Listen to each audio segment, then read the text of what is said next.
It is December 31st, and I am making the last featured recipe from the Fannie Farmer kitchen cabinet, frozen tomato salad. I started this project with the January 1st recipe, so I thought I had to close it out with the December 31st recipe. Frozen tomato salad is not what I would have chosen, but it's what was chosen for me, and we'll give it a try. In 1914, serving a frozen dish to your guests was a status symbol. Not everybody had an icebox.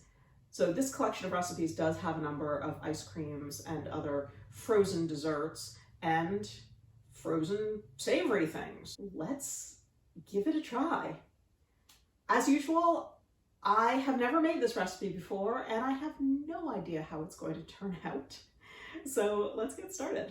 To make frozen tomato salad, you will need canned tomatoes, sugar, cayenne pepper, salt, ice. The first thing we need to do to make frozen tomato salad is open our can of tomatoes. Then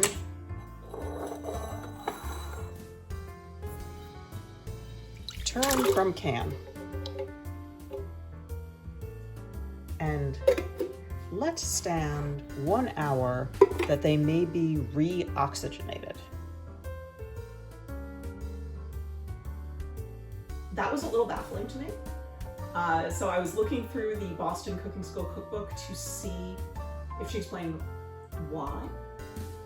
I couldn't find it. I did find the instruction to let canned vegetables sit to re-oxygenate, and also that when you're using canned vegetables, you should pour them out of the can immediately, lest the acidity in the vegetables react with the tin in the can and poison you. Life in 1914. Hopefully the tomatoes are now oxygenated. Right here, I'm going to diverge from the recipe just a little bit. I've been trying to be very faithful to the original recipe. However, Fannie Farmer says to season all the tomatoes and then rub them through a sieve. I am only trying to make a small amount of this, as I usually do. And I don't want to treat the entire can of tomatoes and then only end up using a small amount. So I am going to rub just enough tomatoes through the sieve to make enough puree to fill my mold, and then I will season it. Hopefully, Fannie will forgive me.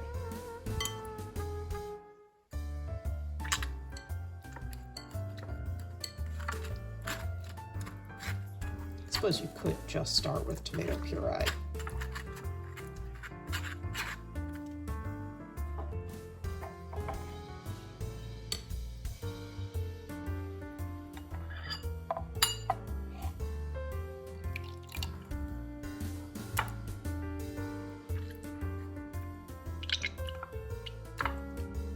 That was 8 tomatoes, which got me 1.25 cups of juice, which I think is enough.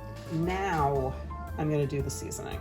Fannie says 3 tablespoons of sugar for 1 quart of tomatoes. I'm going to go with 1 tablespoon. I'm making this up. Then season highly with salt and cayenne. Again, I just don't know. I'm going to put in 1/2 teaspoon of salt, 1/4 teaspoon of cayenne pepper,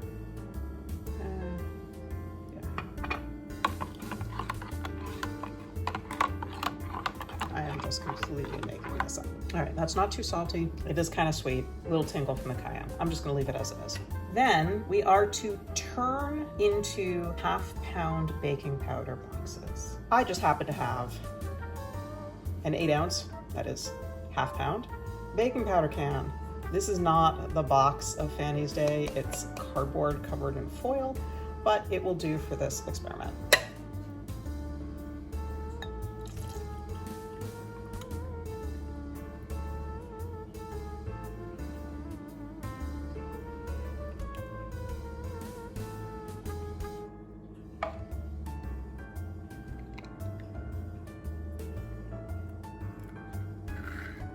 And now we freeze it. I could, of course, just put this in the freezer, but I'm going to do this the Fannie Farmer way. Pack in salt and ice. Why salt? It lowers the freezing temperature. All right. Now we let that sit for 3 hours. 3 hours later, and our mixture still appears to be completely liquid. That is probably not what Fannie intended. So I think I'll stick it in the freezer. Well, after a couple of hours in the freezer, it's now more solid. My favorite part of any of these projects, the unmolding. And of course, nope. I'm going to give this a little bit of a bath in some warm water.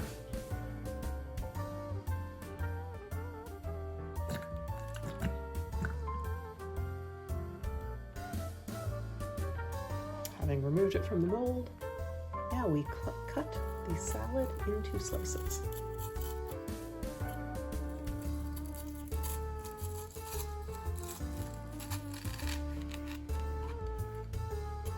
Not so pretty.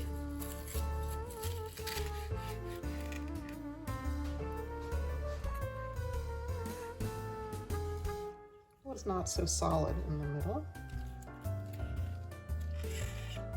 Then we arrange on lettuce leaves, as I have done with my heap of semi-frozen tomato stuff. Sprinkle with chopped walnut meats. And serve with mayonnaise dressing.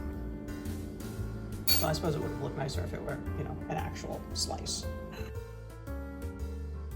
All right, frozen tomato salad. Let's give it a try.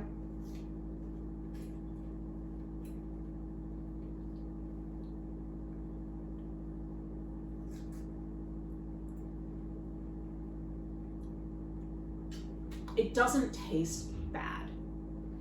It actually tastes a little bit like a frozen Bloody Mary. I think that's the cayenne pepper.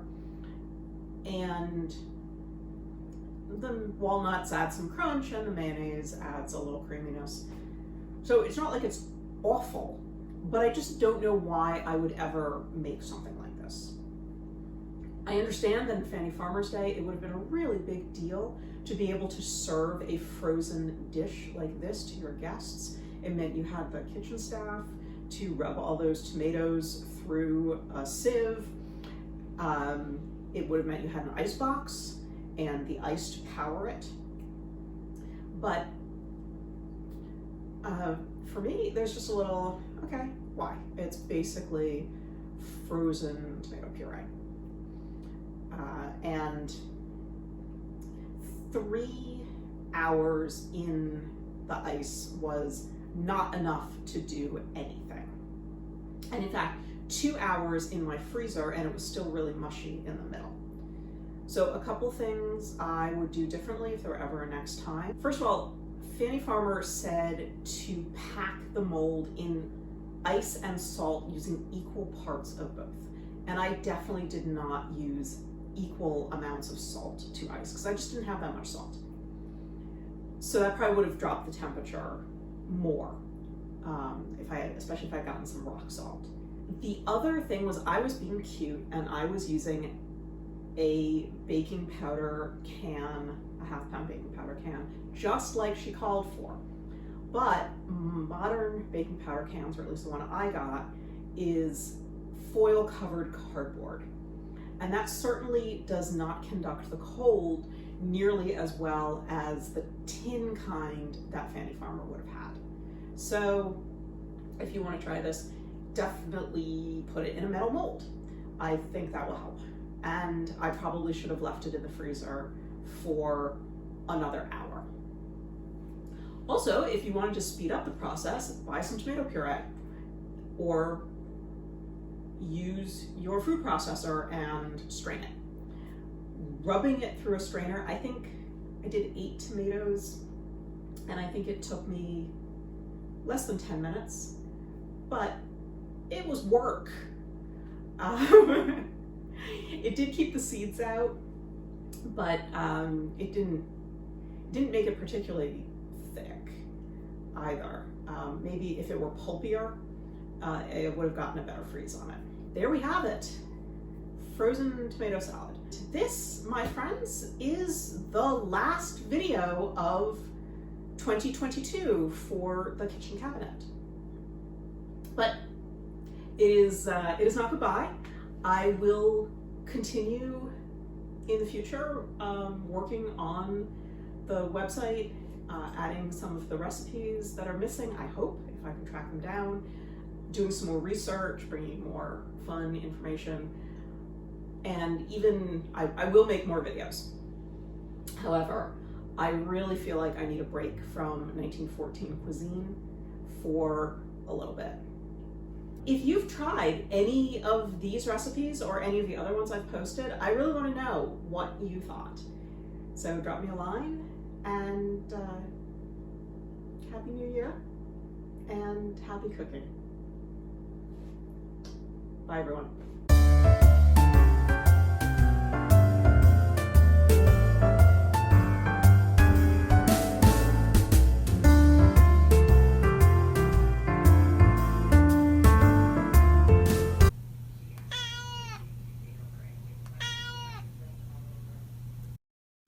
Don't want to be on camera. No cameras. Camera shy.